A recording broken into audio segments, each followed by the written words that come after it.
Baik, bismillahirrahmanirrahim. Assalamualaikum warahmatullahi wabarakatuh.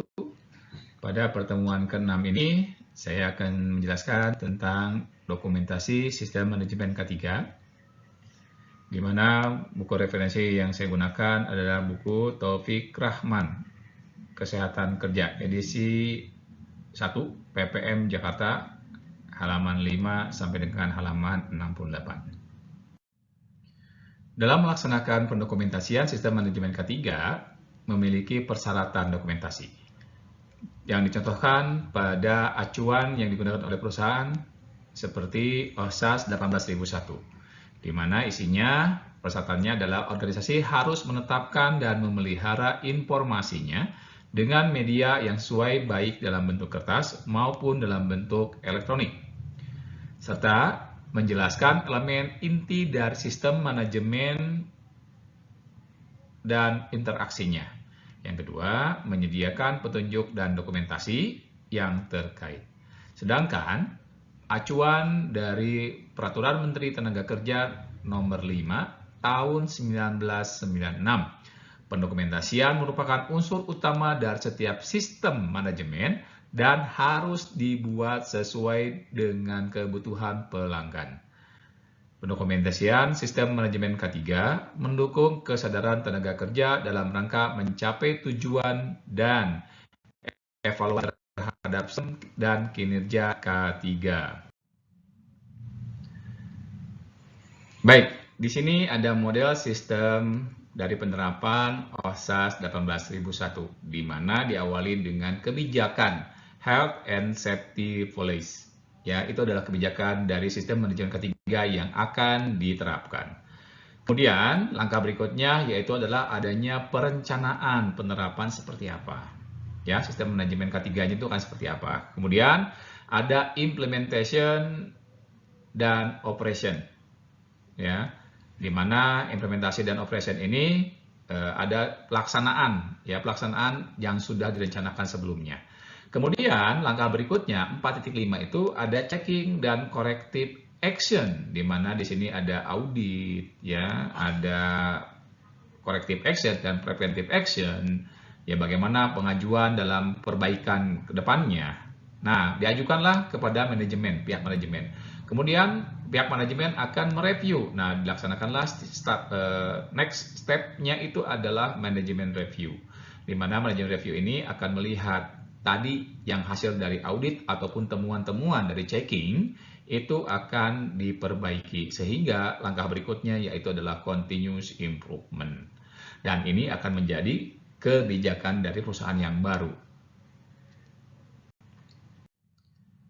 Dalam penetapan sistem dari OHSAS 18001 ini ada klausul penting, di mana di dalam planning, ya, di dalam planning ada disebut dengan 4.3 itu planning, di mana isinya ada hazard, ada risk assessment, kemudian ada legal order objective, kemudian objektifnya apa, kemudian ada health and safety management program. Dia programnya seperti apa, ya, itu dalam rencana. Itu adalah klausul penting dari planning. Kemudian dari implementation dan operation itu ada 7. Yang pertama ada struktur dan responsibility. Kemudian ada training, awareness, dan kompetensi. Kemudian ada communication yang baik, ya, komunikasi yang baik atau good communication. Kemudian juga ada health and safety documentation, ya, ada dokumentasi dari K3 ini. Kemudian bagaimana nomor 5-nya itu adalah bagaimana dokumen itu dikontrol, ya, disimpan di mana segala macam, yaitu dokumen kontrol. Kemudian nomor 6-nya itu ada operation control, dan yang ketujuh adalah emergency preparedness and response, ya, ada tanggap darurat. Nah, ya, tanggap darurat. Kemudian di dalam checking dan corrective action itu yang pertama ada monitoring. Ada monitoring dan measurement, ya, di mana ada monitoring itu melihat apakah sesuai atau tidak, ya, di audit istilahnya. Kemudian ada pengukuran-pengukuran, apakah ini melebihi ambang batas atau tidak, ya, apakah ini sesuai dengan harapannya atau tidak. Kemudian ada non-conformance and corrective and preventive action. Nah, jadi ada korektif dan juga ada preventif. Preventif itu pencegahan. Kemudian ada record, ya, catatan-catatan yang sudah terjadi ataupun yang sudah lama. Nah, ini yang baru atau yang sudah lama itu ada tersimpan, terarsipkan kejadiannya. Kemudian ada health and safety audit, ya, yang telah lalu-lalu. Nah, ini klausul-klausul penting dalam pelaksanaan yang mengacu kepada OHSAS 18001. Berikut ini fungsi dari dokumentasi sistem manajemen K3. Yang pertama, yaitu adalah menyatukan secara sistematik kebijakan, tujuan, dan juga sasaran dari K3. Yang kedua, menguraikan sarana pencapaian tujuan dan sasaran dari K3. Yang ketiga, poin ketiga, yaitu adalah mendokumentasikan peranan, tanggung jawab, dan juga prosedur-prosedur yang ada. Kemudian yang keempat, menunjukkan bahwa unsur sistem manajemen K3 yang sesuai untuk perusahaan telah ditetapkan. Berikutnya adalah yang kelima, memberikan arahan mengenai dokumen terkait dan menguraikan unsur-unsur lainnya. Ada ciri dari dokumentasi. Dokumentasi merupakan bentuk dasar untuk satu, ada memahami sistem. Yang kedua, mengkomunikasikan proses dan persyaratan pada organisasi. Yang ketiga, menentukan keefektifan dan penerapannya. Kita lanjutkan lagi dengan ciri dokumentasi yang berikutnya. Di dalam ciri dokumentasi ini ada 3 jenis, ya, dokumentasi. Yang pertama yang lebih umum itu dikenal dengan manual. Yang kedua ada prosedur, dan yang ketiga instruksi kerja. Nah, Anda pernah melihat ada manual book, itu kan contohnya. Kemudian ada SOP, nah itu adalah prosedur, dan yang ketiga itu ada work instruction atau instruksi kerja. Seperti dalam contoh pada tugas Anda sebelumnya pernah menjelaskan tentang apa sih pengertian dari SOP dan apa itu instruksi kerja, ya, dalam videonya.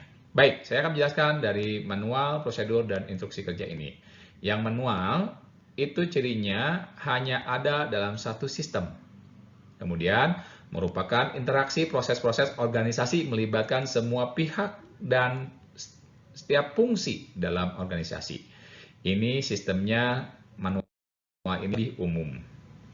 Kemudian yang berikutnya yaitu adalah prosedur. Terdapat beberapa dalam manual. Jadi dalam satu manual itu ada beberapa SOP. Nah, jadi kan kelihatan ya, SOP-nya lebih banyak. Dari setiap manual itu ada beberapa SOP. Di mana prosedur ini merupakan tahapan aktivitas yang melibatkan banyak orang dari beberapa pihak dan atau fungsi. Ini prosedur ini cirinya yaitu lebih rinci dibandingkan dengan yang manual. Sekarang kita beralih kepada instruksi kerja. Terdapat beberapa dalam prosedur. Jadi instruksi kerja itu ada di dalam dari SOP. SOP itu ada dalam manual book-nya. Ya. Dalam setiap institusi ini selalu ada.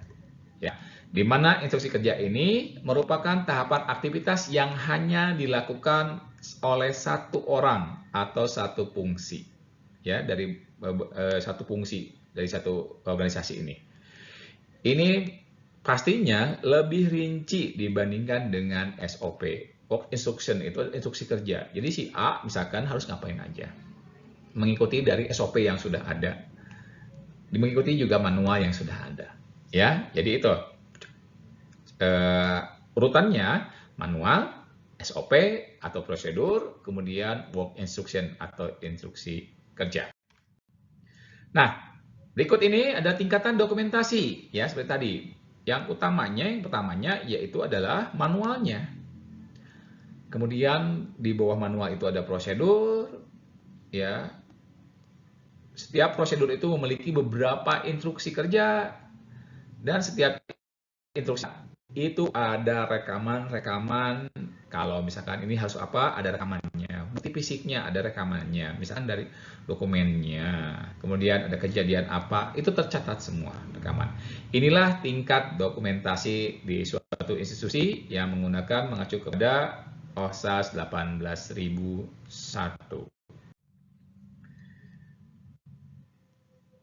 Dari dokumentasi yang beberapa level tadi, yang pertama kita bahas dulu level pertama, ya level 1, yaitu tentang manual. Jadi dokumentasi level 1 ini hanya menjelaskan kebijakan-kebijakan dasar dari penerapan sistem manajemen K3 yang disesuaikan dengan semua klausul dalam OHSAS 18001 atau Peraturan Menteri Tenaga Kerja Nomor 5 Tahun 1996. Berikutnya adalah dokumentasi level 2, di mana level 2 ini ada prosedur. Karena prosedur ini di bawah manual. Prosedur itu merupakan penjelasan detail dari aktivitas-aktivitas yang ada di perusahaan. Setiap gugus tugas membuat bagan alir dari proses kegiatan yang berhubungan dengan tanggung jawabnya. Cara penulisan prosedur, yang pertama menggunakan konsultan. Nah, bisa juga menggunakan konsultan untuk menulis ini dengan bagan alir yang sudah ada disusun sebagai dasar penulisan. Yang kedua, caranya dari buku-buku tentang cara praktis menulis atau membuat suatu prosedur, ya, di sini. Nah, berikutnya dokumentasi level 3, yaitu instruksi kerja atau work instruction, di mana instruksi kerja ini biasanya digunakan oleh operator dalam mengerjakan aktivitasnya. Kemudian bersifat lebih teknis dibandingkan dengan SOP ataupun prosedur, di mana instruksi kerja ini harus menjelaskan tahapan-tahapan aktivitas yang dilakukan setiap prosesnya. Ini lebih detail lagi, ya. Contoh instruksi kerja, pengoperasian suatu mesin, ya, atau ada penggunaan alat pemadam kebakaran, nah, atau yang yang kecil, ya. Kemudian alat-alat yang lainnya. Nah, itulah instruksi kerja. Biasanya kalau dalam Anda suatu membeli alat, itu selalu ada instruksi atau buku manual ya, atau instruksi kerjanya seperti apa. Nah, itu adalah, ya, selalu ada. Nah, di sini saya akan menjelaskan tadi, karena tadi ada setiap harus ada bagan alir, ya, atau flow prosesnya, di mana di sini ada artinya, ya, yang kotak ini dalam flow itu ada bagan alir ini, yang kotak itu artinya aktivitas. Digunakan untuk menjelaskan aktivitas atau kegiatan yang dilakukan oleh individu, personel, ataupun setiap fungsinya. Yang bentuknya ketupat itu ada diagram keputusan. Digunakan untuk memutuskan suatu kegiatan yang dilanjutkan. Nanti di bawahnya bisa ya, ataupun di sampingnya bisa ya, dan di sisi lainnya bisa tidak. Jadi akan berlanjut. Kalau ya, terus kemana? Kalau tidak, dilanjutkan kemana, ya. Nah, kalau yang tanda panah, ya, itu adalah alur proses. Digunakan untuk menghubungkan suatu aktivitas yang telah dilakukan ke aktivitas yang akan dilakukan selanjutnya. Kemudian, oval, nah ini selalu kalau yang namanya flow diagram alir atau flow proses ini selalu diawali dengan lingkaran oval, ya. Ini digunakan untuk memulai suatu prosedur aliran proses sebagai tanda berakhirnya suatu aliran proses. Bisa mulai, biasanya mulai, selesai, start, finish. Nah, itulah bagan alir yang membentuk oval ini. Kemudian ada segi 4, tapi di ujungnya ada yang terpotong. Nah, ini adalah adanya rekaman atau pencatatan. Digunakan untuk mencatat atau merekam suatu aktivitas ataupun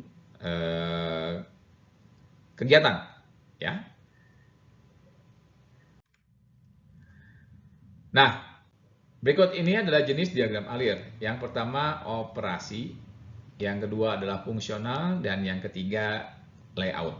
Di mana kalau operasi itu merupakan bagian alir yang paling banyak digunakan dalam membuat sebuah prosedur dan paling mudah diterapkan.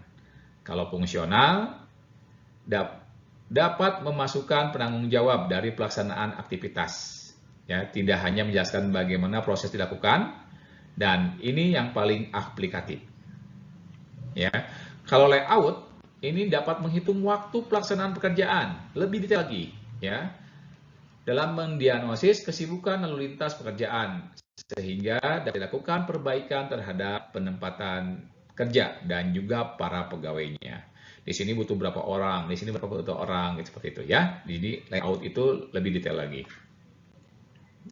Catatan, setiap organisasi atau perusahaan dapat menggunakan media apapun untuk mendokumentasinya. Ini berarti dokumentasi dapat diterbitkan sesuai dengan keinginan organisasi. Yang terpenting, tujuan dokumentasi dapat memenuhi, ya, aturan-aturan atau standar-standar yang diterapkan, yang terpenuhi. Ya, itu sebagai sistem manajemen. Nah, ini adalah contoh gambar diagram proses, di mana tadi yang oval, ini adalah oval. Dan oval berikutnya adalah berhenti. Maaf, ini gambarnya nggak oval, ya, harusnya oval. Kemudian ini ada proses B, ada diagram keputusan C, ya-nya ke atas, kemudian ke proses D, kalau tidak harus F1 apa dulu, kemudian ke F, dan prosesnya berhenti. Selesai. Itu adalah contoh gambar dari diagram alir proses. Kalau fungsional, kalau fungsional itu dilengkapi dengan penanggung jawabnya siapa? Ya, seperti tadi. Contoh di sini, bagian operasi, mulai. Ada proses, ada keputusan, ya ke C, kalau tidak ke D. Nah, di sini ada masuk ke sub proses yang berikutnya, yaitu adalah bagian penanggung jawab, bagian pemeliharaan. Ya. Kemudian ada juga ternyata pemeliharaan ini butuh dengan bagian pengadaan. Nah, nanti di dalam pemeliharaan ini, ini butuh pengadaan, larinya ke F, kemudian lari lagi ke G, dan selesai. Ya, ini adalah contoh gambar diagram alir yang ada fungsionalnya, ada penanggung jawabnya.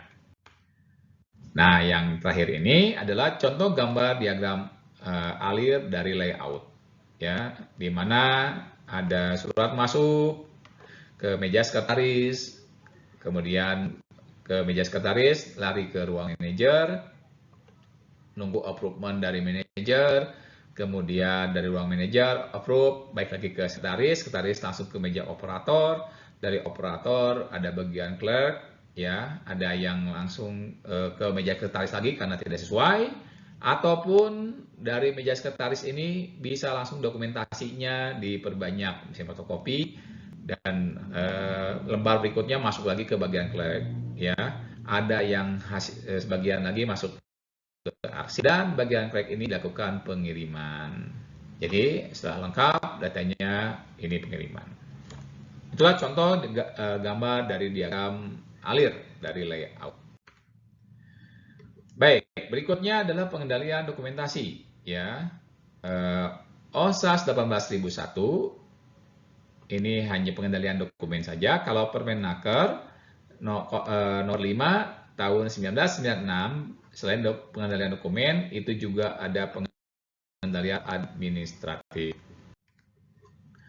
Kalau pengendalian dokumen menurut OSAS, ya, OSAS 18001, organisasi harus menetapkan dan memelihara prosedur dengan syarat. Yang pertama, dokumen-dokumen dapat ditunjukkan, ya, mau digital ataupun non digital, ya, atau fisik. Kemudian versi yang kedua, adalah versi mutakhir dari dokumen yang termutakhir atau form yang terkini, gitu ya. Versi mutakhir dari dokumen dan data yang relevan terdapat pada semua lokasi operasi, itu penting. Kemudian syarat yang berikutnya adalah tempat penyimpanan dokumen dan data untuk tujuan pengawetan, ya, peraturan dan pengetahuan ataupun keduanya teridentifikasi, ya. Kalau buktinya di KPU kan bagaimana caranya menghilangkan bukti bakar, nah, itu contohnya seperti itu ya. Syarat berikutnya yaitu adalah dokumen dan data yang sudah tidak berlaku lagi harus dipisahkan, ya, jadi dipisahkan. Contoh misalkan ya, Anda data lulusan dari Teknik Lingkungan Unpas berarti harus dipisahkan dengan yang belum lulus. Nah, seperti itu. Ya. Ini udah 10 tahun, ini yang alumni 10 tahun, yang ini baru lulus kemarin. Misalkan ini juga harus dipisahkan mana yang sedikit dibuka lagi. Ya, syarat berikutnya yaitu adalah dokumen-dokumen ditinjau secara periodik. Nah, kalau pengendalian dokumen menurut Peraturan Menteri Tenaga Kerja, karena tadi ada pengendalian dokumen dan juga pengendalian administratif. Kalau pengendalian dokumen, dokumen dapat diidentifikasi sesuai dengan urutan tugas dan tanggung jawab di perusahaan. Kemudian, dokumen ditinjau secara berkala, jika diperlukan dapat direvisi. Kemudian, yang berikutnya, dokumen sebelum diterbitkan harus lebih disetujui oleh personel yang berwenang atau yang bertanggung jawab. Kemudian, dokumen versi terbaru harus tersedia di tempat kerja. Kalau pengendalian secara administratif, yaitu adalah prosedur harus ditinjau ulang secara berkala, terutama jika terjadi perubahan peralatan ataupun proses dan bahan baku yang digunakan. Nah, itulah bedanya pengendalian dokumen dari OHSAS dan juga Permenaker. Di dalam dokumentasi itu ada kriteria-kriteria yang harus ada, ya, yang harus ada. Minimal yang pertama ada tanggal terbit, kemudian ada nomor dokumennya. Kemudian yang ketiga ada referensi. Yang keempat, siapa yang bertanggung jawab. Yang kelima, apakah dokumentasi itu pernah revisi? Kalau ada berarti nomor revisinya berapa. Yang keenam, definisi dari dokumen yang dimaksud. Kemudian ada yang ketujuh, itu tentang persetujuan dari atasan yang terkait. Yang kedelapan, itu ada tujuan pembuatan dokumen. Yang kesembilan, ada halaman setiap dokumennya. Yang ke-10, ada judul dokumen. Dan ada ruang lingkup. Dan yang ke-12, itu adalah uraian dokumen. Ada beberapa hal penting dalam pengendalian dokumen. Yang pertama, jika dokumen itu dalam bentuk fisik, dokumen yang dicetak dalam bentuk kertas diberi stempel atau label seperti terkendali atau tidak terkendali. Dan jika dokumen itu dalam bentuk soft copy atau file atau media internet, diberi label read only. Tujuannya apa? Tujuan dokumen dibuat adalah sebagai panduan, maka perlu secara jelas diidentifikasi siapa saja yang menggunakan dokumen tersebut dan ditempatkan di mana dokumen tersebut. Ya, apakah kalau bentuknya soft copy itu di-share ataupun bisa dibagikan. Kemudian, tanda terima dokumen perlu dibuat sebagai bukti dokumen telah didistribusikan. Kenapa rekaman itu harus dikendalikan? Ya, jadi ada pengendalian rekaman. Karena rekaman merupakan satu-satunya bukti bahwa sistem manajemen K3 itu telah dilaksanakan di suatu institusi. Dari rekaman dapat ditentukan apakah pekerjaan sudah sesuai dengan persyaratan yang berlaku atau belum. Kalau pengendalian rekaman menurut OHSAS 18001 terdiri dari 3, ya. Yang pertama, organisasi harus menetapkan dan memelihara prosedur untuk identifikasi, pemeliharaan, dan disposisi rekaman K3 sebagai hasil audit dan ditinjau. Yang kedua, rekaman K3 harus dapat dibaca dan dapat diidentifikasi dan ditelusuri sesuai dengan aktivitas dari proses yang terkait. Dan yang ketiga, rekaman-rekaman harus dipelihara sesuai dengan sistem dan organisasi untuk memperlihatkan kesesuaian pada spesifikasi standar K3 ini. Kalau pengendalian rekaman menurut Permenaker ya, nomor 5 tahun 1996, pencatatan merupakan sarana bagi perusahaan untuk menunjukkan kesesuaian penerapan sistem manajemen K3 dan harus mencakup pertama, persyaratan eksternal. Yang kedua, rincian insiden, keluhan, dan tindak lanjutnya seperti apa. Yang ketiga, rasio dan sumber bahaya. Yang keempat, identifikasi produk termasuk komposisinya. Yang kelima, kegiatan pelatihan K3. Yang keenam, informasi mengenai pemasok, supplier, dan kontraktor atau pelaksana.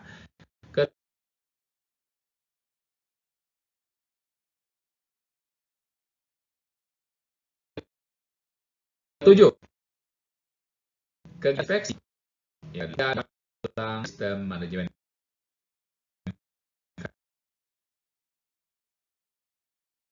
K3. Penerapan klausul. Ada prosedur pengendalian rekaman dan rekaman-rekaman kegiatan dalam lingkup sistem manajemen K3. Rekaman terkait sistem manajemen K3 ya. Jadi ini ada beberapa. Yang pertama yaitu adalah rekaman-rekaman pelatihan, kemudian laporan inspeksi, laporan-laporan audit, bukti-bukti konsultasi, laporan kecelakaan ataupun insiden, kemudian laporan tindak lanjutnya seperti apa dari insiden tersebut, kemudian meeting dari K3, kemudian juga ada hasil tes medis dari suatu penyakit ya ataupun dari karyawannya. Kemudian rekaman pemeliharaan K3, latihan tanggap darurat, tinjauan manajemen, kemudian ada dokumen rekaman identifikasi bahaya, ada dokumen atau rekaman penilaian risiko, dan rekaman pengendalian risiko. Baik, demikianlah slide presentasi di pertemuan ke-6 ini. Jika ada pertanyaan, silakan ajukan pertanyaannya di grup WhatsApp. Ya, di grup WhatsApp. Mohon maaf bila ada kekurangan. Saya akhiri dengan alhamdulillah dan saya tutup. Wassalamualaikum warahmatullahi wabarakatuh.